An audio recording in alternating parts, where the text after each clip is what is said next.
Hi, my name is DK Garrison, and welcome to Survive 365 Your 360. Today we're here with a renowned illustrator and co-creator of Big City Comics and Brotherman. This is Dawood Anyawile. How are you, sir? I'm good. How you doing? I hope I got that pronunciation right. Correct. Okay, outstanding. Dawood, we're here at your gallery. Can you tell us a little bit about it? Well, what's going on now is it's called Drawn from the Soul, the official Brotherman Comics art experience. And what it's a celebration of the resurgence of Brotherman, which was birthed in 1990. We introduced it at the Black Expo New York, Pier 88 in 1990, and it did a 5-year run of 11 issues and 750,000 books. And there was a dormancy period of pretty much 12, 13 years, but the fan base has been pulling at it, and now we're bringing it back. But we didn't want to just bring it back just through the bookstores. We wanted to have an event. So we came with the idea of doing an art show and putting original work from the comic books in the show. And we felt like there was nothing out there like that, especially for a black comic book. Absolutely. So Brotherman was kind of unique in that. We always want to do something unique. Absolutely. You know. Well, you said 1990, and that's a long time now to be in any game. Tell us a little bit about your journey from 1990 to 2010, where we are now. Well, what happened was that with Big City Comics, that was initially my family, my brother Jason, my brother Guy, who does the writing. My parents were also involved with the business. You know, at that time I was 24 years old, and Brotherman, when it first came out, you know, it came out during a time where, you know, this pre-Boondocks, there was no Blank Man, no Media Man. Nobody was really talking about black superheroes except for the few that Marvel and DC had. We had Black Panther, Luke Cage, Black Lightning. That's all we had. Basically. Yeah. And then before that is, you got to reach back to Fat Albert. Right. You know, but even within the Marvel and DC strain, there was like a lot of stereotypical behavior in it, or it's not owned and operated by us. With this, we owned it, operated, distributed, marketed.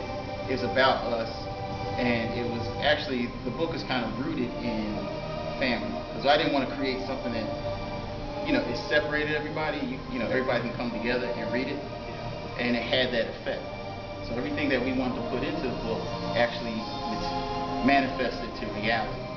So within that 1990 period, what we did was we bypassed the comic book industry, because I knew a couple guys who were publishing books independently before us, but I saw the issues that they had because they were trying to fit into the mold of the machine that was already set up. So they already know what your steps are. So with us, we bypassed that whole industry by going directly to our people, going to the black expos. We had individuals on the street who got them in stores. Like, we would sell more books to a barber shop than to a comic book shop. Wow. You see what I mean? Like what would be equivalent of Superman sales in a comic book shop was going to a barber shop, or to a black bookstore, Shrine of Black Madonna, or Pyramid Books in Baltimore, in DC. You know what I mean? So you were taking it directly to our community. Right. And my brother and I we were driving all over the country. So it's not like we were just waiting for an order to come in. We had orders shipping while we were sleeping, but we also would get in the car. We drive to, we started in Jersey, we moved to Dallas, and the purpose of being in Dallas was to be centrally located in the country. So we drive to Chicago, the longest trip was, we went to LA Expo, Oakland, up to Indianapolis, did book signings in Cincinnati, timed everything, came back to Dallas. And I think that was like a week worth of driving. With that trying. Yeah, and it was taxing. I mean, all this stuff was taxing. I mean, a lot of the book's original pages you see were drawn in the van. You're kidding. It's not like how I work now. I work in, my brother be driving. We drive through Tennessee Mountain, through the desert, and I'm in the back drawing the next issue. You know, and we did a lot of our plotting and planning driving across the country. But waste no time. We had no time to waste. You know, we understood what we were doing, and we knew what we were up against. That's the only way you're going to sell 700,000 copies I mean, it doesn't get done just by sitting in the house. Right. Yeah, so that's commendable. Mm-hmm. Now, I want to talk a little bit about the main character, Antonio Valor. Right. Is there a little bit of you in him? I think there's a lot of myself in all of my work. I mean, even outside of Brotherman, I have like a lot of other stories, and this dates back to high school. You know, a lot of people say, hey, you look like your characters, but my friends, they look like their characters. You know, because of, you see yourself more than anybody else when you look in the mirror every day. But it's funny because when I first created Brotherman, I wouldn't think that it was my attribute, because it began as a parody of superheroes. Superheroes are always like upstanding, they can't be bent. You know, you look at Clark Kent, you look at, you know, Superman, Spider-Man, you know, they're always like that icon of heroism.